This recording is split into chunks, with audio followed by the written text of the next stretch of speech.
Government is not the solution to our problem. Government is the problem. Do you want the whole truth? I don't think you're ready. Governments don't control things. A government can't control the economy without controlling people. It's Crane Durham's Nothing But Truth.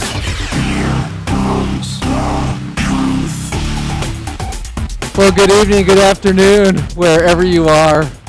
We're glad you're here. I got to tell you, we had some email problems today, and I'm not blaming the shutdown. It's George Bush's fault. Just letting you know. George Bush did it again, and that global warming. Please, I mean, if we can just get a break and we can get some people in office that would actually fix things, if we had hope and change, a new era of politics, we wouldn't have these email problems. Everything would work perfectly. We wouldn't have government shutdowns because we'd have leadership. Yes. Crane, do you still believe George Bush is president? What? Oh, no. Excuse me. Give me a cup of coffee. Excuse me. Welcome back. Crane Durham's Nothing But Truth, proudly on, say it with me now, AFR Talk. We have a wonderful show for you, and at the bottom of the hour, we will speak to a Gold Star wife about the funerals and the death benefit for the payment of our soldiers that was contested and now is apparently, and I'm using Chris Farley quotes here, fixed. Was this an example of the president punishing a particular group of people to show the impact of the shutdown? Did this have to happen? Bottom of the hour, we have an exclusive with a Gold Star wife, Jane Horton, from the Concerned Veterans for America. But right now, we go to a man who I don't think budget crisis and understanding the history of the budget crisis, I'd really like to get somebody from the Reagan administration, somebody who actually worked on policy and understood what it was like to deal with Congress, even if Congress was from the other party, in the sense that Republican administration, Democratic Congress. And wow, we have somebody who is just that and so much more. Peter Ferrara is the Director of Entitlement and Budget Policy at the Heartland Institute. He's a Senior Advisor for Entitlement Reform and Budget Policy at the National Tax Limitation Foundation, Senior Fellow at the National Center of Policy Analysis, and General Counsel of the American Civil Rights Union. He served in the White House Office Policy Development for President Reagan. He also served as a Deputy Attorney General, Associate Deputy Attorney General for George H.W. Bush. He helped work with Paul Ryan for the budget that he has produced, and he's a genius. His book, America's Ticking Bankruptcy Bomb, is one that we should all read, but if you don't have a chance to read that right now, read his articles. Peter, welcome back. How are you? Good. Glad to be here. Glad to have you. And by the way, great work on the article explaining whose fault it was. I want to get to that in a second. Right now, I have to ask you, I have a clip here from President Obama. Everybody's concerned about the potential for default because the president's going around and scaring everybody. Let's go to what the president said yesterday at the press conference about the inability to raise the debt ceiling, or not be, if debt ceiling isn't raised, the potential for default. Roll it. If we just pay bondholders, we just pay people who've bought treasury bills, that we really won't be in default because those interest payments will be made. And to them, what I have to remind them is we've got a lot of other obligations, not just people who pay treasury bills. We got senior citizens who are counting on their Social Security check arriving on time. We have veterans who are disabled who are counting on their benefits. We have companies who are doing business for our government and for our military that have payrolls that they have to meet. And if they do not get paid on time, they may have to lay off workers. All those folks are potentially affected if we are not able to pay all of our bills on time. Peter, is the president right? I would impeach him just on that statement alone. I mean, we can't have a president of the United States who's that confused, who's that abusive towards the American people. Let me explain it this way in terms of the debt limit and default. You have credit cards, right? Most of your listeners all have credit cards. So when you get your credit card bill in the mail, you say to yourself, well, I can't pay this credit card bill unless my credit card company increases my credit limit. Because that's what Obama's arguing when he says, unless you let me borrow more, we're going to have to default. So it's just like saying, when you get your credit card bill, well, I can't pay this credit card bill unless the credit card company increases my credit limit. That's what Obama's saying.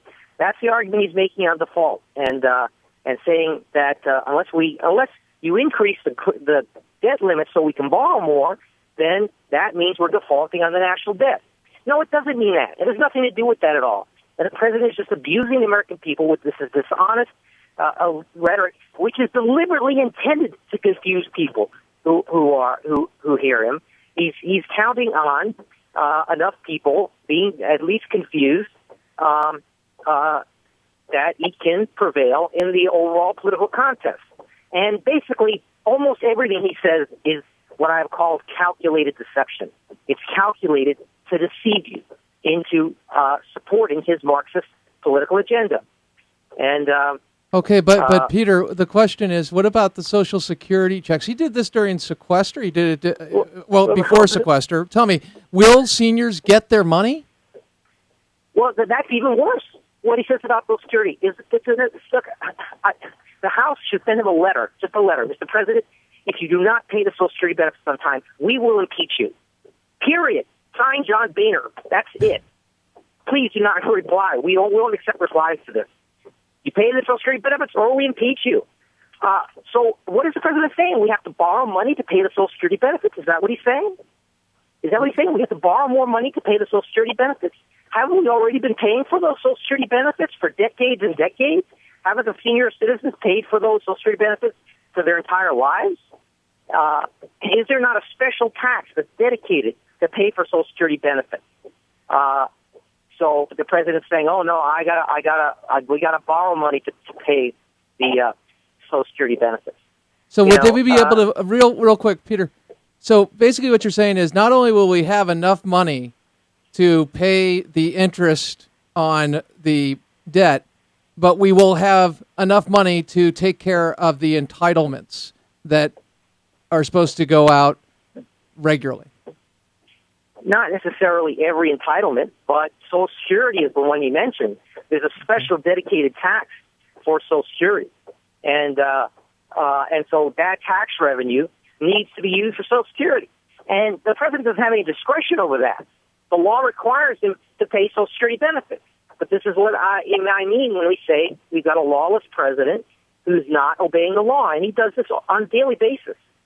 When he decided he was going to delay the employer mandate in Obamacare, in his own Obamacare bill that he drafted and put the employer mandate in there, and decides one day he's going to delay it for a year. Well, I'm sorry, Mr. Obama, but you don't have authority to do that. And Mr. Obama, if you don't obey the law, we're going to arrest you and have armed guards escort you out of the Oval Office. So, yes, we reached the point where impeachment actually is long overdue. We have a lawless, runaway president who is now threatening. He is mistreating our troops. He's threatening not to pay the troops in the field. He's not paying for the death benefits to the families. And, if you have a president of the United States, he doesn't pay the troops in the field, what do you do with him? Well, you got to remove him from office. Peter, and some argue, hey, look, the reason we have this problem is that the Republicans, number one, shut down the government. Number two, they're threatening the credit of the United States and the benefits of the American people and our soldiers when it comes to raising the debt ceiling. And President Obama says, hey, we don't want to live with this extortion. Peter, what do you say to that? So what he's saying is he can't pay for anything unless he borrows another $1 trillion. Who's extorting who here? So who's extorting who? So he's saying to the senior citizens of the United States, you give me a blank check to borrow another $1 trillion, or I won't pay your Social Security benefits, I won't pay the troops in the field, I won't pay the death benefits for dead soldiers. Well, we got a better solution than that. We'll just remove your butt from office. That's a better solution. Okay, but Peter, here's the question, and you covered this brilliantly, as you always do with your writing, as well as your commentary generally. The question is this: who caused this? Why do we have the shutdown currently, and why are we having the discussion on the debt ceiling? The president has said this is money we've already outlined. This is money we're paying bills that were already agreed upon, and now the Republicans are going back on their word, going back on their agreements. Peter? When you borrow more money, you're not paying obligations you've already incurred. You're incurring new obligations. You're not paying bills you already owe. You're incurring new bills for additional borrowing. So it's more of his calculated deception. You know, he counts on people. I mean, in some sense, this begins to get to be some complex financial double talk, and he's counting on people not understanding, what he's talking about, not understanding the issue anymore, and he's counting on that calculated deception. But it's not the fault if you don't raise the debt limit. Just like when you get a bill for your credit card in the mail, you don't say, I'm not paying this bill unless they increase my credit limit. It's the same kind of argument. How did Reagan deal with this? How did Reagan? I mean, there have been other shutdowns. There's been other dealings with raising the debt ceiling. How did Ronald Reagan? You work for with Ronald Reagan. How did he deal with this? Reagan negotiated a deal with it. He had a Democrat-controlled House of Representatives, so he had a House controlled by the other party his entire 8 years in office. And he worked with the Democrats, worked out deals with them, and accomplished an enormous amount. So he managed to cut government spending, with Democrats having a majority in Congress. In fact, the spending cut bill, is the Reagan budget cuts 1981, was co-sponsored by a Democrat in the House of Representatives. They managed to adopt 25% across-the-board income tax rate cuts. Then he worked with a Democrat House in his second term to negotiate tax reform. So with the Democrat House of Representatives, he's reduced the top income tax rate from 70% all the way down to 28%. And the result of all that was the greatest economic boom in world history from 1982 to 2007, where, as Art Laffer and Steve Moore say in a recent book, more wealth was created during that period than during any other period on the planet. And so that's what he did. That's how he peaked. Is this time analogous to that? Are we looking? Is it an analogous situation when you have what Reagan dealt with, what President Obama's dealt with, or are there new tactics at hand here? And President Reagan, if he were dealing with a Democratic House doing the same thing that the Republicans are doing right now, would it be a different story, or are they similar? They are identical because they had debt limit increases when Reagan was president. And the Democrats made demands. They said, we're not going to give you a debt limit increase unless you comply with our demands. So he sat down with them, and he negotiated a deal. He didn't sit there on his high horse behind the podium and saying, I'm not negotiating. You pass what I want, or, you can let everything go to pieces. This man took on the responsibility of being president of the United States. He's the president. He's responsible. He's the president. He's the one who has the responsibility and the power. He's responsible for all the mess that's going on. And, by the way, the Republicans passed bills to fund the government 4 times. They funded everything except Obamacare 4 times. And it was Obama and the Democrats who said, no, we're going to shut down the government unless you fund our Obamacare. Now, let me tell you something about funding and defunding Obamacare. The House of Representatives have the constitutional authority to decide to defund anything they want. That's not an entitlement. So any discretionary spending, the House of Representatives has the authority to say anytime we're not going to fund, we're going to defund National Public Radio this year.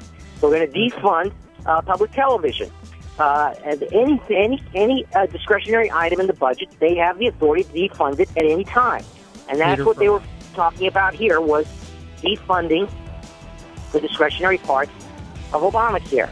Peter Ferrara. He acts like that's illegitimate. That's their constitutional power to do that anytime they want. Gotcha. Peter Ferrara, you are a genius. You're amazing, and we appreciate you. I will post it. I'm glad I gave you every question out there, and once again, you answered them. Crane Durham's Nothing But Truth, AFR Talk.